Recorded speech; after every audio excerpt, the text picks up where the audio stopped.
बिस्मिल्लाहिर्रहमानिर्रहीम। अस्सलाम वालेकुम नाजरीन, आप देख रहे हैं program live with Asif Malik. नाचिस खाकसार आज के प्रोग्राम के साथ आपकी खिदमत में हाजिर। नाजरीन, जैसा कि डेली बेसिस के ऊपर कुछ ऐसी खबरें आती हैं जब नॉर्मली जब आप इन हालात में नहीं होते तो कभी कभी कुछ वक्फे के बाद इस तरह की खबरें सुनने में आ रही होती हैं, लेकिन आजकल हर रोज़ कोई ना कोई नई ऑडियो लीक आपके सामने आती है। सुप्रीम कोर्ट कोई ना कोई पहुंच जाता है, असेंबली के अंदर से कोई बड़ी खबर आ जाती है, या फिर कोई इंटरनेशनल खबर भी आ सकती है। मैं बात पेट्रोल की, मैं बात महंगाई की, IMF की नहीं कर रहा। इसराइल के सदर के हवाले से ये खबर है। इसराइल के सदर ने आज कहा कि पाकिस्तान से 2 वफद ऐसे हैं जो मुझसे मिलने आए थे गुज़िश्ता week, like last week it happened. अब ये 2 वफद कौन थे, इसकी डिटेल्स अब तक मंजर यहाँ पर नहीं आई हैं। कोई बड़ी तरदीद इस वक्त हुकूमत की तरफ से नहीं की गई है। एहसन इकबाल साहब ने गोके कहा था कि इसराइल को तस्लीम तो कर ही नहीं सकते बिकॉज वो तो आईने पाकिस्तान के खिलाफ है, लेकिन उसके बावजूद तरदीद करना कि वफद की मुलाकात हुई या मुलाकात नहीं हुई, मुलाकात की नौयत क्या थी, ये अब तक तय नहीं पा सका। अब ये बहुत बड़ी तस्दीक इसलिए हो गई है क्योंकि इसराइल के सदर ने जब ये कह दिया कि मुलाकात हुई है और 2 वफद जो हैं वो आए, उनसे मुलाकात हुई। अब क्या इसराइली वफद पाकिस्तान भी आए या पाकिस्तानी वफद की वहाँ मुलाकात हुई, ये अब तक इस पर ऑफकोर्स यकीनी तौर पे आज की खबर है तो इस पर कुछ वक्त लगेगा जब तमाम तर सूरत हाल सामने आ जाए। इसी के साथ साथ PTI तैयार है। PTI कल सुप्रीम कोर्ट जा रही है। तमाम तर जितनी भी तरमीमी ऑर्डिनेंस जो बिल्स पास हुए हैं उनको लेकर कानून साजी के हवाले से, और फिर इजाज़त भी एक तरह से कि अगले लॉन्ग मार्च से पहले तमाम तर जो एक खून खराबा हुआ, 2 लोगों की जान चली गई, ये सब नहीं होना चाहिए दोबारा। तो PTI का इस पर भी बड़ा कंसर्न है और अदालतों से यकीनी तौर पे उम्मीद रखते हैं। मुझे बताया जा रहा है बैरिस्टर अली मेहदी साहब हमें ज्वाइन कर चुके हैं, पाकिस्तान तहरीक इंसाफ से ताल्लुक़ रखते हैं। सर अस्सलाम वालेकुम। जी वालेकुम सलाम सर। अली मेहदी साहब, बहुत शुक्रिया आपने ज्वाइन किया। मेहदी साहब, 2 बड़े इंपॉर्टेंट मुद्दे हैं जिस पर मैं आपसे बात करना चाहूँगा। सबसे पहले यकीनी तौर पे आप कानूनी जो सूरत हाल है उसको बड़ी बखूबी हमें बता सकेंगे, तो उस पर पहले थोड़ा बात कर लेते हैं। उसके बाद मैं चाहूँगा ज़रा इंटरनेशनल एक कॉन्स्पिरेंसी कह लीजिए, एक नई खबर कह लीजिए, जिस हवाले से हम बात करेंगे। सबसे पहले बात करते हैं, ये कहा गया है कि आप जितने भी फैसले हुए हैं इस गुज़िश्ता हफ्ते में, इमरान खान साहब के वापस जाने के बाद जितने भी बिल्स पास हुए हैं कानून साजी के हवाले से, उस हवाले से आपने फैसला किया है कि आप सुप्रीम कोर्ट जा रहे हैं। तो इस हवाले से ज़रा बताइएगा कि कितनी उम्मीद है आपको कि सुप्रीम कोर्ट में आप जो है इन बिल्स को रोक पाएंगे, बिकॉज बहुत सारे ओवरसीज पाकिस्तानी आपके ऊपर उम्मीद रख के बैठेंगे शायद आप इसमें कुछ अच्छा ऐसा हो जाए कि उनको हक मिल जाए खुद इरादे का। तो मैं ज़रा चाहूँगा कि आप ज़रा इन डिटेल बताइएगा कि किन किन इश्यूज़ के ऊपर आप जा रहे हैं सुप्रीम कोर्ट और किस तरह इसको परसू किया जाएगा। जी अभी तक क्योंकि कल इंशाल्लाह इन्होंने करना है, तो अभी तक यही डिसाइड हुआ है कि जिस तरीके से इन्होंने कानून साजी करके नैब को अपना गुलाम बना लिया, FIA को तबाह कर दिया इलेक्शन कमीशन के मामले में, और दीगर इस तरीके के जो वोटिंग राइट ले लिया पाकिस्तानियों का कि जी वो वोट नहीं डाल सकते, इस तरीके की जो ये अनकॉन्स्टिट्यूशनल और क्या कहते हैं अपना फंडामेंटल राइट्स का ब्रीच किया इन्होंने, जो कॉन्स्टिट्यूशन हमारी इससे गारंटी करती है अपने हक में और अपने फायदे के लिए खुद ही आके अपने फायदे हुकूमत में भी खुद है, खुद ही अपना सारा कुछ सिस्टम बनाना चाह रहे हैं ताकि खुद क्लीन चिट लेके आवाम को दिखाएंगे जी हम तो बिल्कुल बेगुनाह थे। ठीक है। तो ये जो तमाशा इन्होंने पहले 20-30-40 साल पाकिस्तान की तारीख के साथ लगाया है, ये वापस करना चाह रहे हैं। इसी के खिलाफ हम इदारे पे अपना जो सुप्रीम कोर्ट ऑफ पाकिस्तान है उसका दरवाजा खटकाने लगे हैं। कॉन्स्टिट्यूशन हमें आर्टिकल्स ताकत देती हैं कि इस तरीके के जो इकदामात हैं उनको क्या कहते हैं अपना हम चैलेंज करके इंशाल्लाह कौम के एक जो लूटी हुई दौलत है और इस तरीके से कौम को तबाही जो हमें नजर आ रही है, हर पढ़े लिखे अली पाकिस्तान की एजुकेटेड एलीट जितनी भी है वो सारी तो इस्लामाबाद में आके और लाहौर में पंजाब में खड़ी हो गई थी, बाहर रोडों में आके अपने बीवी बच्चे फैमिलीज लेकर लोग आ गए थे। तो वो समझ आ गई हमें कि जिस तरीके से हमें लेकर जा रही है। अच्छा जरा मुझे एक और नुक्ता है जिसमें मुझे आपसे बात करनी है। ये जो चलें EVM तो एक अलग मैटर है, उसमें तो 10 तरह की इलेक्शन कमीशन की भी सूरत हाल सामने आ गई कि पॉसिबल नहीं था और कुछ वक्त लगेगा, तमाम तर चीज़ें। Let's rule out this. बात कर लेते हैं इंटरनेशनल जितने भी पाकिस्तानी रहते हैं जो अब्रॉड रहते हैं उनकी वोट के हक के हवाले से वजह क्या बनाई गई, उनके हक को ये ना देने में क्या वजह थी? डुअल नेशनैलिटी क्या वो रीज़न थी? बिकॉज एक मुझे याद है प्रोग्राम में लास्ट टाइम एक गेस्ट मेरे साथ मौजूद थे, उन्होंने कहा था कि अगर ये बिल पास नहीं हो सका या पास हो भी जाता तो उसका जो मेन रीज़न होगा वो ये है कि डुअल नेशनैलिटी की वजह से शायद हक ना दिया जा सके, बिकॉज इंडिया में भी डुअल नेशनल्स को जितने भी NRIs होते हैं, लेकिन अगर वो डुअल नेशनल है तो उनको हक नहीं दिया जाता। इसकी मेन वजह क्या लग रही है आपको? यही है? ठीक है सर, आप जो वजह ढूंढ रहे हैं और लॉजिक ढूंढना चाह रहे हैं ना, हाँ। इनके ड्राइविंग फोर्स क्या है? इनकी ड्राइविंग फोर्स है, इनको पता है इस वक्त के 99% ओवरसीज पाकिस्तानीज जो हैं वो इमरान खान को अपना वजीर आजम देखना चाहते ठीक है। हैं, उसको वजीर आजम के लिए वोट देना चाहते हैं, PTI का साथ देते हैं। तो आप भी कह रहे हैं अगर इनको आज ही अगर जितने भी पाकिस्तानी बाहर रहते हैं वो कहने लग जाएं कि हम नवाज शरीफ साहब के साथ हैं, हम PDM के साथ हैं, तो ये हो जाएगा, मंजूर हो ये जाएगा? 1 मिनट नहीं लगाएंगे, अच्छा, ये ठीक आपको राइट दे देंगे। बिल्कुल, इनकी सिर्फ ये जातियात है, ये अच्छा। कौमी इंटरेस्ट पे, इनका शरीफ खानदान का इंटरेस्ट है और ये सारी माफिया का इंटरेस्ट होता ठीक है। है। अपना इंटरेस्ट वॉच करते हैं, अपनी ये तिजोरियां भरते रहते हैं, कौम को गरीब से गरीब तर कर देते हैं। जो जो इन्होंने किया है, जो जुल्म जिस तरीके से इन्होंने अभी जुल्माना जालिमाना अंदाज से इन्होंने हमारे वर्कर्स को और पाकिस्तानियों को जो अपना हक और अपना राइट कर रहे थे कि हमें इलेक्शन चाहिए, जो हमारी कॉन्स्टिट्यूशन अलाउ करता है उस राइट को, क्या कहते हैं, वो जिस तरीके से इन्होंने दबाने की कोशिश की है जालिमाना तरीके से। इनकी माइंडसेट आप देख लें, ये तो गुलूबट माइंडसेट है, डाकू लोग हैं, लुटेरे हैं, इनको अपनी मॉरलिटीज इनकी कुछ भी नहीं है। इनको तो ना इनको इस्लाम की कोई वैल्यू है, ना हमारी कॉन्स्टिट्यूशन की वैल्यू है। ठीक हो गया, जिस तरीके से इन्होंने प्लीज जरा साथ रहिएगा। हमारे बहुत ही सीनियर गेस्ट ने हमें ज्वाइन किया है, सीनियर एनालिस्ट हैं जनाब मोहसिन रजा साहब ने ज्वाइन किया। सर अस्सलाम वालेकुम। मोहसिन साहब बहुत शुक्रिया आपने ज्वाइन किया। मोहसिन साहब 2-3 इशू से आपसे बात करनी है, पहले आगाज कर लेते हैं। इंटरनेशनल एक नई जो खबर है जो इस वक्त गर्दिश कर रही है ट्विटर के ऊपर भी, वो आज जो इसराइल के सदर थे अपने एक बयान में उन्होंने कह दिया कि पाकिस्तान से 2 वफद, इसी मौजूदा हुकूमत के 2 वफद इसराइल में जाके उनसे मिल चुके हैं। उनसे मिल मतलब कि सदर इसराइल से मिल चुके हैं। तो इस बयान को आप कैसे देखते हैं सर? लेकिन जो उन्होंने बयान दिया, उन्होंने कहा कि उनके पाकिस्तानी धरती में वतन के भरपूर ये मुलाकात की है जी जी, और उसकी तस्वीर और उसमें जो शामिल लोग थे ये सब सामने आ चुके हैं। ठीक है। एक तो पाकिस्तान में जो वाहिद व्यक्ति हैं कराची में रहते हैं, ठीक है, एक तो वो इसमें शामिल थे और एक पाकिस्तानी एंकर जो है तो वो अमेरिकन नेशनल स्टेशन में पाकिस्तान टेलीविजन पे काम करते हैं। तो उन्होंने गुज़श्ता दिनों जो TV के प्रोग्राम में ये बताया था कि इमरान खान की हुकूमत ने इसराइल जाने की पाकिस्तानी पासपोर्ट पर इजाजत नहीं है और बाकायदा लिखा जाता है कि आप पूरी दुनिया में जा सकते हैं एक्सेप्ट इसराइल। ठीक है। वो जो है मोदी के लिए ये खिलाफ खत्म किए और जिसे जो वाशिंगटन में रहते हैं, अमेरिका में रहते हैं पाकिस्तानी ताकीद वतन, जैसा कि हमारे दोस्त कह रहे थे कि 99% लोग इमरान खान को वोट देना चाहते हैं। ठीक है।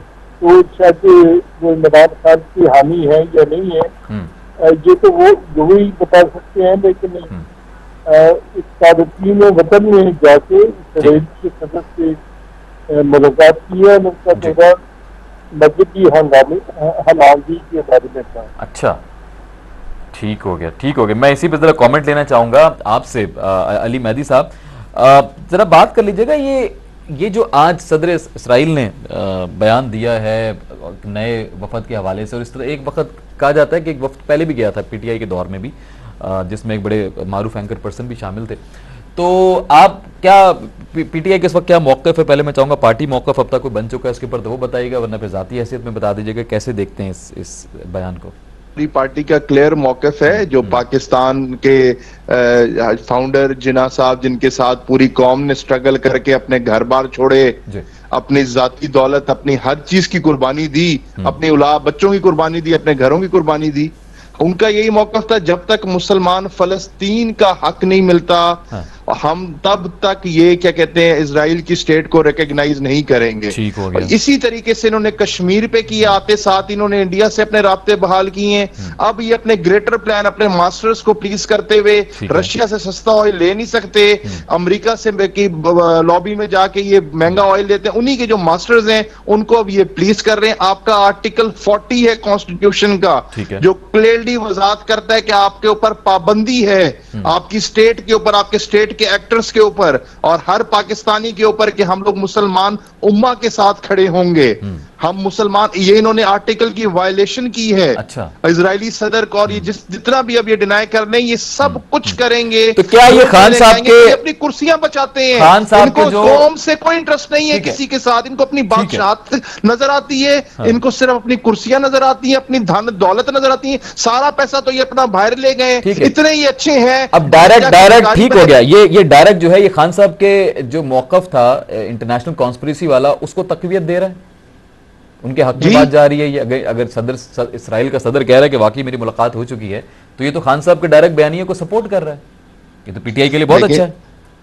देखें जी, इमरान खान एक जमहूरी लीडर है, कौम खड़ी उनके साथ इसलिए क्योंकि वो मुसलमानों की बात करते हैं, नामूस से रिसालत की बात करते हैं, मुस्लिम इज्जत की, पाकिस्तानियों की इज्जत की बात करते हैं, कहते हैं फॉरेन इंटरवेंशन से हुकूमतें नहीं तब्दील करो, अवाम के पास ताकत दो, वो अपने मुंतखब कर रहे हैं लोग। हम जमहूरियत पे बिलीव करते हैं, भले 99% ना हो, 100% इनकी ओवरसीज सपोर्ट हो। और भाई जमहूरियत है, ये थोड़ी हो सकता है कि आप उसको वोट न डालने दो। इस तरीके के फैसिस्ट हुक्मरानियां थोड़ी आप चला सकते हैं कौम पे। ठीक हो गया। 21st सेंचुरी में। मोहसिन साहब कल पीटीआई ने डिसाइड किया कि जितनी भी अभी ये बिल पास हुए हैं ईवीएम के हवाले से भी, इंटरनेशनल जितने पाकिस्तानी रहते हैं अब्रॉड, उनके हक वोटिंग के हवाले से भी, और साथ ही नैब के हवाले से भी जो कानून साजी की गई है, उसको चैलेंज कर रहे हैं सुप्रीम कोर्ट में। तो आप इसको कैसे देखते हैं, इस लाएमल को?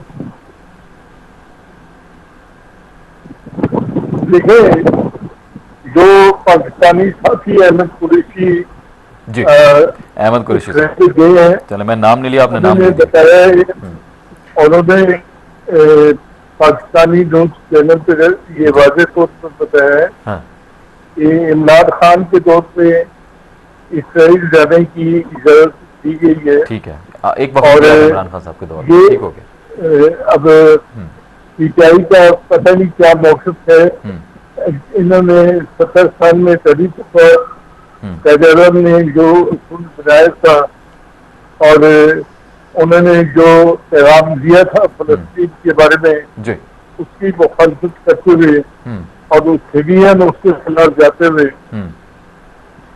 तो आप ये कह रहे पहला इनिशिएटिव पीटीआई की तरफ से लिया गया, पहला जो वफद गया था वो पीटीआई के दौर में गया, तो अब ये उसका तसलसल हो सकता है उसका? नहीं, ये तो विफाकी वजीर असद इकबाल ने इसकी तब्दील की है और वो तो तब्दील कर चुके हैं, लेकिन उन्होंने तब्दील बात की है। हाँ। आपने शायद वो बयान पूरी तरीके से नहीं पढ़ा। ठीक है, प्लीज बताइए। मैंने पहले भी ये गुजारिश की थी कि वो बयान पढ़ लें इसराइली सदर का। उन्होंने कहा है कि उनके तारकीन वतन ने मुलाकात की है। ठीक है, पाकिस्तानी तारकीन वतन ने हुकूमत क्या कहीं कहा गया है तो वो आप मुझे बता दें कि हुकूमत का कहा गया है, तो हम डॉक्टर खारजा से इसकी वो तो अब डिटेल सामने आएंगी तो पता चलेगा। बात सिर्फ ये हो रही कि इस मौजूदा हुकूमत में कुछ लोग वहां मिले जिसको वफद का नाम दिया गया है, तो यही तो सारा मुद्दा है कि वो कौन लोग हैं, तारकीन वतन भी हैं तो कौन से लोग हैं, क्या उनको सपोर्ट हासिल है पॉलिटिकल पीछे, यही तो सारी वो कहानी है जो खुलकर सामने आएगी। जी, सोशल मीडिया पे उनकी तस्वीरें जी और उनके नाम सामने आए हुए हैं। ठीक है, ठीक है, ठीक है, लेकिन सोशल मीडिया पर आ चुके हैं, लेकिन अब तक कोई तस्दीक नहीं की गई है सर। सोशल मीडिया पर चले तो काफी चीजें आगे पीछे हो जाएंगी। ठीक हो गया। अली मेहदी साहब, अली मेहदी साहब इमरान खान साहब दोबारा लॉन्ग मार्च करने वाले हैं उसके बाद, लेकिन आपको अश्योरिटी भी चाहिए पहले सुप्रीम कोर्ट से या इस्लामाबाद हाई कोर्ट से कि वहां पे कोई इस तरह की कोई हंगामी सूरत हाल पैदा नहीं होगी, नंबर 1। नंबर 2, मरियम नवाज साहिबा ने यह कहा है कि इमरान खान साहब जो हेलीकॉप्टर पे आए थे उड़कर, इसकी वजह से भी इनकलाब फेल हुआ है, नंबर 1। नंबर 2, इमरान खान साहब गिरफ्तारी से बचकर पेशावर बैठे में और बनी गाला में नहीं रह रहे। कैसे रिस्पॉन्ड करेंगे सर इन स्टेटमेंट्स को?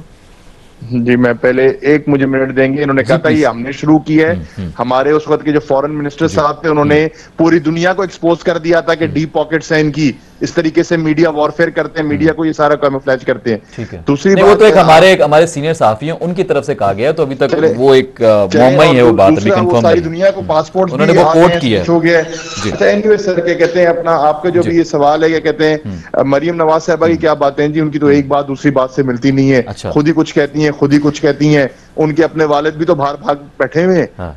बैठे हुए ना बाहर। इमरान खान पाकिस्तान के शहरी है, जिस मर्जी शहर में रहे, इसमें इससे क्या बात है? और अरेस्ट कैसे कर सकते हैं खान साहब को? ठीक हो गया। अभी ऑडियो लीक पे भी जरा बात कर लें, फिर मोहसिन साहब से मुझे क्लोज करना है। ऑडियो लीक आपके हवाले से एक निकली हुई है। मलिक रियाज साहब को इमरान खान साहब ने कहीं बार बार मैसेज किए हैं, वो जरदारी साहब के पास रिक्वेस्ट लेकर गए हैं कि जी वो पैचअप करवा दें, तो इसमें कितनी सदाकत है?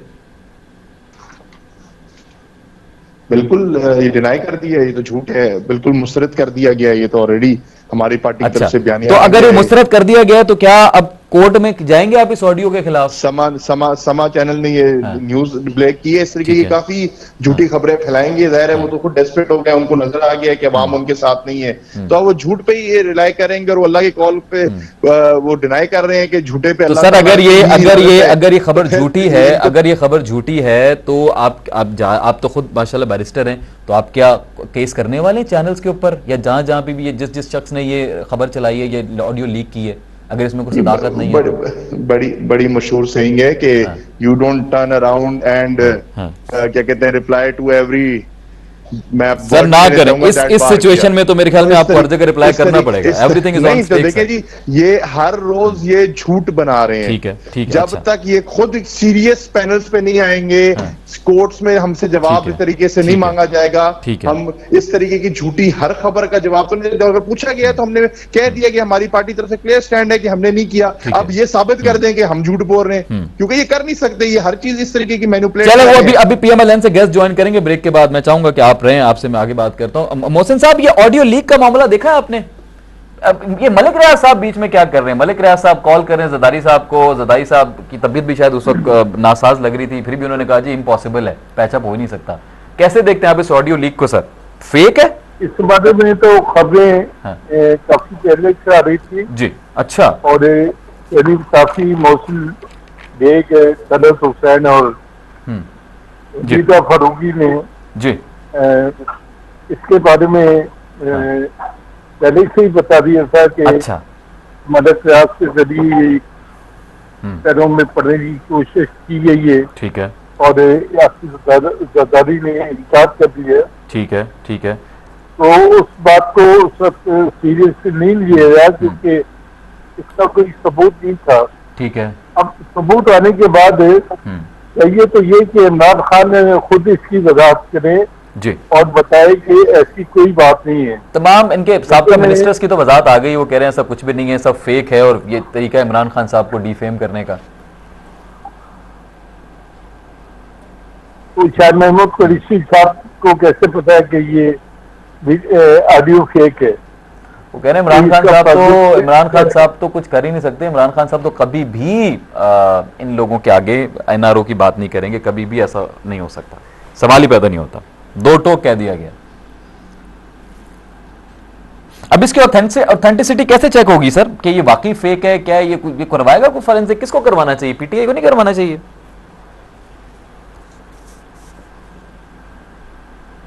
मोहसिन साहब, आप मेरे से पूछें। जी आपसे बस लास्ट सवाल है कि ये इसकी ऑथेंटिसिटी चेक करने के लिए क्या पीटीआई को आगे नहीं आना चाहिए? ले जाएं उनको फॉरेंसिक लैब में, किसी इंटरनेशनल चेक करवा लें ऑडियो जेन्युइन है या नहीं है, फेक है। क्योंकि अगर ये जेन्युइन है तो फिर तो बहुत खतरनाक साबित होगी खान साहब के लिए। अगर फेक हुई तो मेरे ख्याल में अपोजिशन के लिए बड़ी खतरनाक साबित होगी। तो ये तो खान साहब के मुनस्सिब है। खान साहब के मुनस्सिब, ठीक। वो इसकी किस तरह वजाहत करते हैं और इसको वो चेक करवाते नहीं या नहीं करवाते, अभी वो खैर देखते हैं। मेरे ख्याल में इसको मेरे ख्याल में चेक करवाया जाएगा, क्योंकि बहुत इंपॉर्टेंट खबर है। खान साहब के पूरे बयानिए की तरदीद कर देगी अगर ये साबित हो जाती है कि ठीक है।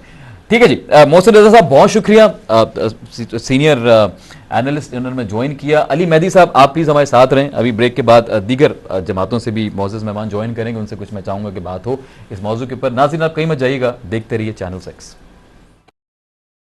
जी नाज़रीन वेलकम बैक, आप देख रहे हैं लाइव विद आसिफ मलिक और बात हो रही है 3-4 चीदा मसाइल के ऊपर जो कि बहुत ज़्यादा इंपॉर्टेंट हो सकते हैं, बिकॉज खान साहब इस वक्त बजिद हैं कि इलेक्शंस की तारीख चाहिए। 6 दिनों का कहकर गए थे, वापस सुना है कि नई तारीख दी जाएगी कल परसों, जिसमें बताया जाएगा और कहा जा रहा है कि 10 से 15 दिनों के अंदर खान साहब दोबारा वापस आ सकते हैं। लेकिन उससे पहले खान साहब को एश्योरिटी चाहिए होगी सुप्रीम कोर्ट की तरफ से या फिर हाई कोर्ट की तरफ से कि दोबारा इस तरह की इश्तियाल अंगेजी नहीं की जाएगी, बिकॉज उसमें खासतौर पर पाकिस्तानी है सामने जिनके ऊपर इश्तियाल अंगेजी की जाती है और ये पूरा हक है, आईनी हक है लॉन्ग मार्च करने का, पुरअमन एहतजाज करने का। लेकिन दूसरी तरफ राना सलाउल्लाह साहब ये कहते हैं कि जी ये तो मुझे 11 जमातों ने मुझ पर ट्रस्ट किया है कि इन लोगों को मैंने सीधा करना है और इस पूरी सूरत हाल को संभालना है। प्लीज मुझे बताइएगा कौन हमारे साथ है, किस मुअज़्ज़ज़ मेहमान ने जो, ठीक है अली मेहदी साहब हमारे साथ हैं, ठीक है जी। इसी के साथ PMLN के भी गेस्ट हमें ज्वाइन करेंगे, पीपल्स पार्टी से भी ज्वाइन करेंगे। मैं चाहूंगा कि एक मुत्तफ़क़ा कुछ सिलसिला हो जाए आज।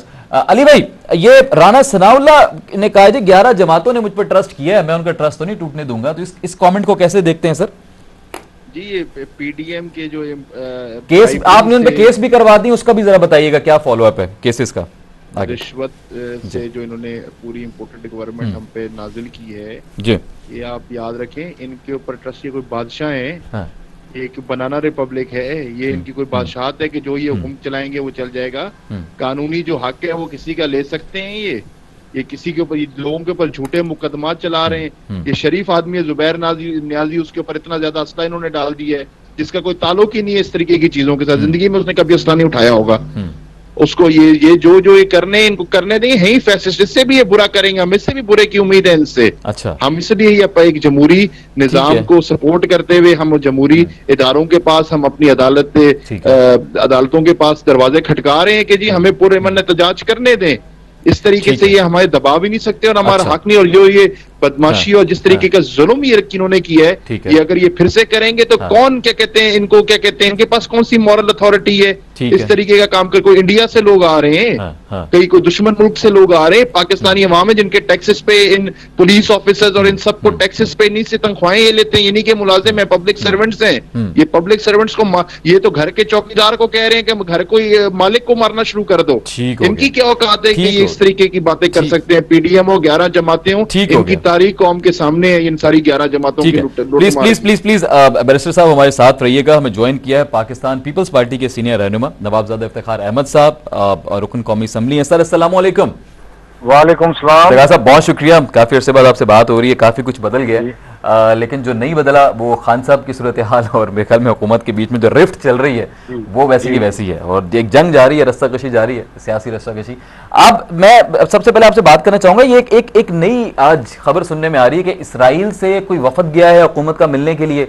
मैं चाहूंगा पहले इस पर जरा वजाहत दे दें, पीपल्स पार्टी का क्या स्टैंड है उसके ऊपर, कौन सा वफद गया है? कुछ लोग कह रहे हैं तारकीन वतन कुछ गए हैं, लेकिन उसकी अब तक कोई सदाकत उसकी भी नहीं आई है, लेकिन इसराइली सदर ने कह दिया है कि कुछ लोग मिलने आए हैं। तो ये तो खान साहब के बयानिए को तकवीत नहीं देगा अगर ये बात सच साबित हो जाती है और कुछ लोग वाकई मिलने गए इसराइल में? देखिए इस वक्त तक 2 मुख्तलिफ किस्म का है। एक तो ये कहा जा रहा है कि जो उधर कॉन्फ्रेंस थी इकोनॉमिक्स इसके ऊपर, तो वहां पर कोई उनका डेलीगेशन किसी डेलीगेशन को मिला है, ठीक हो गया। एक वो कहा जा रहा है, एक ये कहा जा रहा है, एक इससे पहले आज से 2-3 साल पहले ये कहा जा रहा था कि उनका त्यारा आया है जो इस्लामाबाद एयरपोर्ट पे भी लैंड किया और उनका कोई डेलीगेशन आया था और उस वक्त की उस गवर्नमेंट के साथ उनके, तो ये मुख्तलिफ चीजें हैं, ये अभी तक कोई क्लियर नहीं हो रही। लेकिन आपका बयान ये है कि हुकूमत की तरफ से कोई नहीं गया? जी मेरा ख्याल है कोई ऐसी चीज जब तक कोई स्टेटमेंट ना आए तो इसके पर मेरे ख्याल, ठीक है। अब जरा बात कर लेते हैं, ठीक हो गया। चलें अभी फाज साहब भी ज्वाइन करें PMLN, उनसे भी इस पे मौक़िफ़ ले लेते हैं बिकॉज उनकी हुकूमत है इस वक्त जो मेन फेस है। अच्छा सर, जरदारी साहब ने कह दिया जी कि बिल्कुल not impossible, absolutely not. Malik Riaz साहब तो आए थे खान साहब की दरखास्त लेकर, तो इसमें कितनी सच्चाई है सर? इस ऑडियो कॉल लीक में जरदारी साहब की तरफ से कोई आया कंफर्मेशन पार्टी में जी हाँ वाकई सच्ची खबर है, मेरे खिलाफ एक फेक न्यूज चला दी गई है? पार्टी क्या कहती है, पीपल्स पार्टी इस पे? पीपल्स पार्टी की तरफ से मेरे ख्याल है कोई इसके ऊपर फिलहाल रद्द-ए-अमल तो नहीं आया, मगर आना नहीं चाहिए। मलिक रियाज साहब का ट्विटर भी बार बार यही कह रहा है जी ये तो फेक है, ये तो फेक है, पता नहीं उनको ओरिजिनल उनका अपना ट्विटर है ये भी नहीं पता चलता कि मगर ये बातें जब इजलास थे, आखिरी इजलास हो रहे थे जी, जी। तो उस वक्त ये बातें जो हैं ये बातें बाहर आ रही थी मीडिया के थ्रू कि ऐसा कोई राब्ता भी हुआ है और जरदारी साहब की तरफ से ये बात भी आई, एब्सोल्युटली नॉट वाली। ठीक है, तो ये चीजें सारी उस वक्त से चल रही हैं। तो इसमें सच्चाई हो सकती है, मगर अब ये क्योंकि फिर एकदम एक अरसे के बाद ये आई है अपना वीडियो वाली बात, ऑडियो वाली बात, तो मेरे ख्याल है कि कुछ ना कुछ तो इसमें है, सच्चाई वाली बात होगी, कुछ ना कुछ। मगर जब तक पार्टी की तरफ से कोई ना आए मैं कंफर्म नहीं कर सकता, इसको डिनाई भी नहीं किया गया और अभी तक ये भी नहीं कहा गया कि ठीक है, लेकिन आ जाना चाहिए। मेरे ख्याल में काफी टाइम हो गया, काफी बहस छिड़ चुकी है इसके ऊपर, उम्मीद करते हैं कल तक आ जाएगा कुछ। अच्छा, दूसरा सर एक बड़ा इंपॉर्टेंट सवाल ये है कि इमरान खान साहब की हुकूमत में लॉन्ग मार्च की पीपल्स पार्टी ने सबसे बड़ी और बड़ी कामयाब लॉन्ग मार्च रही, काफी माशाल्लाह तादाद में लोग वहां गए, बड़े पुरअमन रहे आप। इमरान खान साहब ने भी आपको सपोर्ट किया, बिलावल साहब गए, पूरे शहरों से घूमते हुए गए और सुकून से आप वापस आ गए। अल्लाह का शुक्र है कोई इसमें हमने कोई ऐसी कशीदगी नहीं देखी। लेकिन इस दफा जो खान साहब के साथ हुआ, तो आपको नहीं लगता कि पीपल्स पार्टी को थोड़ा सा स्टैंड लेना चाहिए था कि इतना ना करें? हमारे साथ भी अगर ये होता तो आप तो सर लास्ट वो जमात हैं जिन्होंने लॉन्ग मार्च की थी, तो आपको नहीं लगता कहीं आपको थोड़ा सा स्टैंड ले लेना चाहिए था जमहूरियत की खातिर यहाँ पे? देखें, जमहूरियत की खातिर पीपल्स पार्टी ने हमेशा स्टैंड लिया, राइट सर, और जमहूरियत की खातिर ये लॉन्ग मार्च होता तो हम बिल्कुल स्टैंड लेते। अच्छा। मगर जब इससे मार्च से पहले ये कहा गया कि जला दो, मार दो, आग लगा दो, खूनी मार्च होगा, ये सारा, तो फिर मेरा ख्याल है बड़ा मुश्किल था कि पीपल्स पार्टी इसके ऊपर स्टैंड लेती और ये कहती कि जनाब ठीक है जो मौकफ आ रहा है। और ये उन लोगों की तरफ से आ रहा था जो एक महीना पहले खुद इंटीरियर मिनिस्टर थे, बिल्कुल, और अपने आप को सीनियर पॉलिटिशियंस भी वो गर्दानते हैं सारा, तो उनकी तरफ से जब इस किस्म की बातें आ रही थी तो फिर ये बड़ा मुश्किल था कि पीपल्स पार्टी अपनी कोलिशन गवर्नमेंट को कहती कि जनाब 22 करोड़ आवाम को इनके रहमो करम पर छोड़ दो, ठीक हो गया, इन्हें जलाने दो मुल्क को, इन्हें मारने दो, इन्हें आग लगाने दो, ये खूनी मार्च इन्हें करने दो। राइट सर, तो हमारे लिए बड़ा मुश्किल होता। अगर ये जमहूरियत के लिए आ रहे होते तो पीपल्स पार्टी जरूर स्टैंड लेती। आप लेकिन सर पाकिस्तानी थे ना, आगे बात तो वही आ गई ना सर, मासूम पाकिस्तानी बुजुर्ग बच्चे, उनके ऊपर इस तरह से शैलिंग करना, आपको नहीं लगता कुछ ज्यादा हो गया? थोड़ा सा राणा साहब को थोड़ा हल्का हाथ रखना चाहिए था।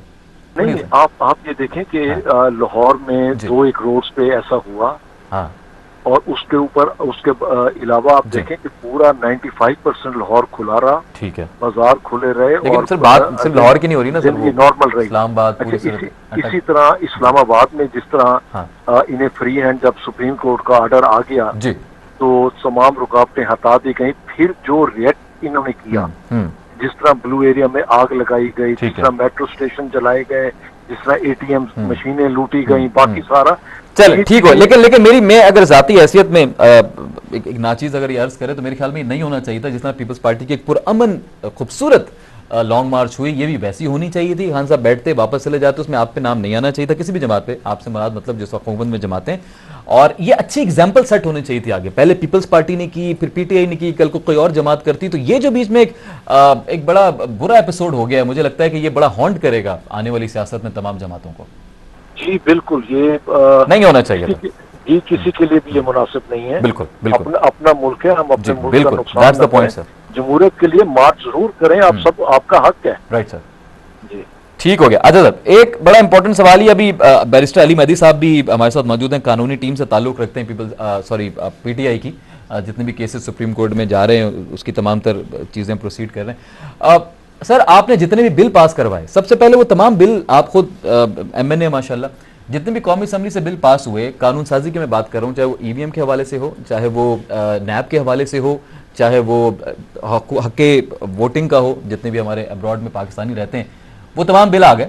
उन बिल्स को चैलेंज किया जा रहा है सुप्रीम कोर्ट में कल, तो बकौल उनके, क्योंकि असम्बली में तादाद पूरी नहीं है और ये एक हिज़्ब इख्तिलाफ भी नहीं है प्रॉपर, तो ये पास नहीं हो सकते, और सुप्रीम कोर्ट, बड़ी उम्मीद है कि सुप्रीम कोर्ट इसको नल करार दे देगी। तो आप कैसे देखते हैं सर इस PTI के लाएमल को? देखें, ये सुप्रीम कोर्ट में जा रहे हैं, ये अब बिफोर टाइम तो हम नहीं कह सकते कि सुप्रीम कोर्ट क्या करेगी इसके ऊपर एक मगर जहां तक असेंबली की बात है, मेरे ख्याल असेंबली की जो प्रोसीजर है वो उसके कानून के मुताबिक था, और जो ये बिल पेश किए गए वो ये उस तरह नहीं था कि जिस तरह एक एक दिन में 30 40 बिल पेश किए गए और फिर उन्हें बुलडोज करके पास कराया गया।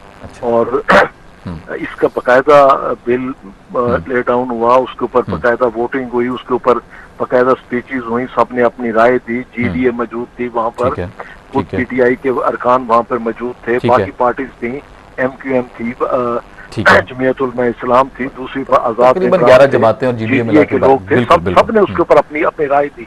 उसके बाद फिर कंसेंसस उसके ऊपर हुआ और फिर जाके ये बिल पास हुए, सारे बिल्स पास हो गए। ठीक है, सेनेट में भी अपना पीटीआई मौजूद थी। बिल्कुल बिल्कुल बिल्कुल, मैं समझ सकता हूँ। मेरा आपसे बड़ा इंपॉर्टेंट सवाल होगा ये वाला कि सर ठीक है, ईवीएम समझ आता है क्यों नहीं हो सका, बिकॉज इलेक्शन कमीशन तैयार नहीं है, उसके लिए बड़े आपको माली वसाइल भी चाहिए, नहीं है हमारे पास, हो सकता है 5 साल बाद हो जाए, लेट्स सपोज इट। नैब में तरमीम ठीक है, जायज तरमीम है, समझ आता है, नैब को खत्म नहीं किया गया, जो इमरान खान साहब कहते आए थे ऐसा कुछ नहीं हुआ, लेकिन सर वो पाकिस्तानी जो बाहर रहते हैं उनको हक ना देना वोटिंग का, सर इसके पीछे क्या वो रीजन है? मैं चाहूंगा कि वो प्लीज एक्सप्लेन कीजिएगा आवाम को।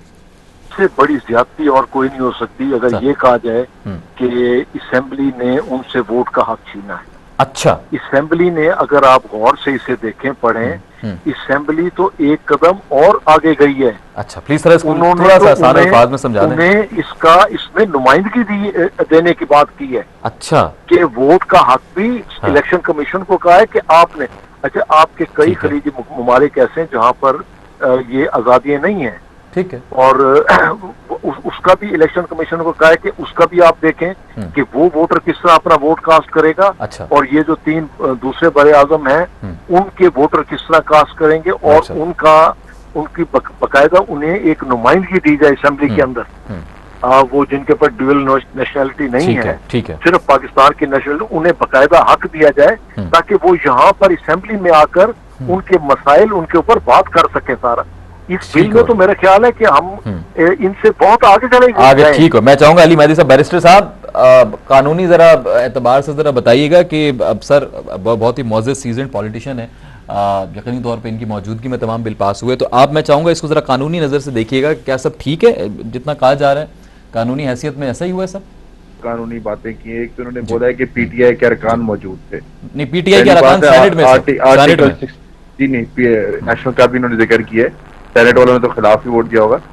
नेशनल में क्या कहते हैं 69A की रिप्रेजेंटेशन आ गई है, इंटरप्रिटेशन, ठीक है, इसकी वजह से डिस्क्वालीफाई भी और रेडी डिसीट भी हो चुकी है पंजाब असेंबली के लोग। ठीक है, जब आप पार्टी की पॉलिसी है कि आप इस चीज पे इस्तीफा दे दें, इस सारे सिस्टम में पार्टी ने एक पॉलिसी वाजे कर दी है, ठीक है, तो ये किस तरीके से अपनी उस पे पार्टी की पॉलिसी के खिलाफ खड़े होकर अपने आप को पीटीआई के अरकान कह रहे हैं, तो इनकी तो 69A की ऑलरेडी इंटरप्रिटेशन आ गई है, इस पे मैं ज्यादा मजीद अब कुछ ऐड नहीं करना चाहूंगा। ठीक है, दूसरी जो बात है ओवरसीज पाकिस्तानी, इन इफेक्ट इन्होंने इस इलेक्शन में तो इनका हक खत्म कर दिया है, जो आने वाला इलेक्शन है ये चाह रहे थे, ये इनका एजेंडा इनका पूरा हो गया, क्योंकि इस वक्त सिर्फ इन सारी जमातों के खिलाफ पूरे पाकिस्तान की आवाज बन के सिर्फ एक ही पॉलिटिकल पार्टी खड़ी है जिसकी क़यादत इमरान खान साहब कर रहे हैं। अच्छा, उनके खिलाफ ये हर तरीके की चीज करेंगे, जिस तरीके से राना सनाउल्लाह ने पंजाब में किया है, और उसको जस्टिफाई करेंगे। ठीक है, इस तरीके से तो इनका बयान है। देखें, इस सब चीजों का हल है, आर्टिकल 186 भी इसी बात पे जोर देता है, प्रेसिडेंशियल पावर्स देता है जिस तरीके से, और 267 के साथ अगर पढ़ा जाए आर्टिकल, तो ये सारी इन चीजों की वाज़ही तौर पे कहते हैं कि देखिए अवाम ने फैसले करने हैं, अवाम मालिक है, तो ये इलेक्शन से घबरा क्यों रहे हैं? ठीक है, असल सवाल है, अगर जमहूरी लोग हैं तो जमहूरियत का इलेक्शन का सवाल बिल्कुल बनता है, बिल्कुल बनता है कि भाई आप फैसला करो, बिल्कुल बनता है, जिनकी टैक्सेस पे ये कौम चलती है और ये सारे इदारे चलते हैं। ठीक हो गया सर, तो ना इंपोज करें हम पे। इफ्तिखार साहब, सर बड़ा इंपॉर्टेंट सवाल है, इलेक्शंस की तरफ क्यों नहीं जा रहे? पीपल्स पार्टी इस पे क्या मौकफ रखती है? आप तो हमेशा जमहूरियत का साथ देने वाले लोग हैं, जब आपको लग रहा है मुल्क में इतनी एक इंटेंस सिचुएशन क्रिएट हो चुकी है, तो आपको नहीं लगता कि इलेक्शन पे चले जाना चाहिए? और पीपल्स पार्टी माजी में हमेशा तैयार रही है इलेक्शंस के लिए किसी भी सूरत हाल में। जी बिल्कुल, इलेक्शन के पीपल्स पार्टी और इस वक्त जो गवर्नमेंट है, कोलिशन गवर्नमेंट, ये भी इस चीज के लिए तैयार है। जैसे जो हमारा वादा था इलेक्टोरल रिफॉर्म्स जैसी हो जाती है इंशाल्लाह ताला हम उसमें जाएंगे। एक चीज मैं बड़ी वाजे कर दूं जी प्लीज, कि हम इलेक्शन से नहीं घबराते। पहले 17 जिमनी इलेक्शन हुए हैं, 16 हम लोग जीते हैं। हमें इससे घबराहट वाली बात नहीं है। ये गलतफहमी ना रहे कि ये हम लोग घबरा रहे हैं कोई इलेक्शन वाली बात पे। अच्छा, एक चीज दूसरा, जहां तक बात है कि जब पिछले साल आपको याद होगा कि हमारा 30 नवंबर को जो मुल्तान में हमारा यौम तासीस का जलसा था, जो सलूक हमारे साथ किया गया, हमारे लोगों को जिस तरह मारा पीटा गया, पकड़ा गया, पकड़ धकड़ हुई, वो उसे जलसा गाह को इन्होंने सील कर दिया, स्टेडियम जो था उसे ताले लगा दे। तमाम टीवी चैनल्स दिखाते रह गए, सारा लाइव दिखाते रह गए जो कुछ हमारे साथ हुआ वहां पर। ठीक हो, अली वैदी साहब कैसे जस्टिफाई करेंगे? कर रहे अच्छा, कि इस वजह से ये चीज होनी चाहिए। हम ये कह रहे हैं कि आप पुरअमन एहतजाज करें, बिल्कुल आपका हक है, मगर पेश की ये बातें करके कि जी जला देंगे, मार देंगे, आग लगा देंगे, तो ये मुनासिब नहीं है। एक्सट्रीमिस्ट थॉट्स नहीं होनी चाहिए, ऐसी अप्रोच। बुजुर्ग और बच्चे आए थे मारने और जलाने के। जी अली मेहदी साहब प्लीज, मुल्तान में कह रहे हैं जी, मुल्तान में पीपल्स पार्टी के साथ ये सब कुछ हुआ है, कुछ याद है आपको? जी मुझे ऑनेस्टली ये नवंबर लास्ट ईयर में मुल्तान में इतना कुछ किया आपने सर, वो माजी अपना किया वो मुझे नहीं याद जी, मैं इस केस पे कमेंट नहीं करूंगा। अच्छा, क्योंकि हुआ है तो ज्यादती हुई है, होना नहीं चाहिए। इफ्तिखार साहब कह रहे हैं तो यकीनी तौर पे इस बात में सदाकत, यकीनी तौर पे अगर हुआ इस तरीके की कोई उस पे रीजन होगी, चले अच्छी बात है, जस्टिफाई नहीं कर रहे, बहुत अच्छी बात है, आई लाइक इट। ठीक हो गया। इफ्तिखार साहब मैं चाहूंगा प्लीज जरा वाइंड अप कीजिएगा, आगे अब किस तरह आप लेकर चल रहे हैं? ये 2 मिनट है सर। इकोनॉमी में आपको पता है इस सूरत हाल बहुत खराब है पाकिस्तान की, पेट्रोल की वजह से। आज पल की मिफ्ता साहब ने फिर कह दिया शायद 200 क्रॉस कर जाएगा पेट्रोल अभी आइंदा कुछ दिनों में, फिर बजट आने वाला है। तो सर आपकी हुकूमत क्या है, ये सस्टेन कर पाएगी सारा प्रेशर? कोलैप्स तो नहीं कर जाएंगे सर? जी देखिए, इस वक्त हमारी स्टेट ने जो IMF के साथ मुआहदा किया है, हमें उसे ऑनर करना है। Right sir. और ये कोई इंफरादी तो नहीं कि हम उन्हें कह दें कि जी हम नहीं मानते, हम ये सब चीजें वो करेंगे, मगर ऑन द अदर हैंड हम रिलीफ देने की तरफ कोशिश कर रहे हैं आवाम को। पीपल्स, हम ये नहीं कहते, हम भी गए थे IMF के पास, जब हमारी गवर्नमेंट थी हम IMF के पास गए थे, मगर जाने के बावजूद हमने बेनजीर इनकम सपोर्ट प्रोग्राम दिया, हमने सरकारी मुलाजमीन की तनख्वाहों में 150% इजाफा किया, हमने पेंशन की, उसके पेंशन के अंदर हमने 100% इजाफा किया। हमारे फौजी जो इसमें वॉर एंड टेरर में शहीद हो रहे थे या वो जंग लड़ रहे थे, उनकी तनख्वाहों में हमने इजाफा किया। हम ठीक है, बड़ा स्टेप था आपका। सब चीजें मानेंगे, मगर साथ हम आवाम को रिलीफ की तरफ भी जाएंगे इंशाल्लाह ताला। आप देखेंगे कि आइंदा चंद दिनों में कुछ प्राइम मिनिस्टर साहब ने कुछ चीजें उन्होंने अनाउंस की हैं, कुछ पाइपलाइन में है। अच्छा। तो इंशाल्लाह ताला आप देखेंगे कि गरीब आवाम 2 से 3 करोड़ लोगों को इंशाल्लाह हम जल्दी ये देंगे इंशाल्लाह। चलें, ये आप अच्छी खबर सुना रहे हैं, उम्मीद करता हूँ इंशाल्लाह ऐसा ही हो। बहुत शुक्रिया सर, मेरे दोनों मौजूद मेहमानों का जो मेरे साथ रहे। PMLN की आज नुमाइंदगी नहीं हो सकी, मेरे मौजूद मेहमान आज नहीं ज्वाइन कर सके, उनसे रब्ता मुनक़ता हो गया हमारा, बल्कि हो नहीं सका रब्ता, तो प्रोग्राम का वक्त भी खत्म हो गया। लेकिन मेरे दोनों मौजूद मेहमानों ने खूबसूरत गुफ्तगू की और बहुत नपतुल अंदाज में अपनी जो पॉलिसीज़ हैं उनको डिफेंड भी किया, और जहाँ डिफेंड नहीं करना तो वहाँ डिफेंड नहीं भी किया। तो ये खूबसूरत बात होती है सियासत की, जो मेरे ख्याल में प्रोलॉन्ग करती है इस प्रोसेस को। नाज़रीन, इंशाल्लाह आपसे मुलाकात होगी फ्राइडे नाइट 10 PM। तब तक के लिए अपना बहुत ख्याल रखिए। आसिफ मलिक को इजाज़त दीजिए। फ़ी अमानिल्लाह। पाकिस्तान जिंदाबाद।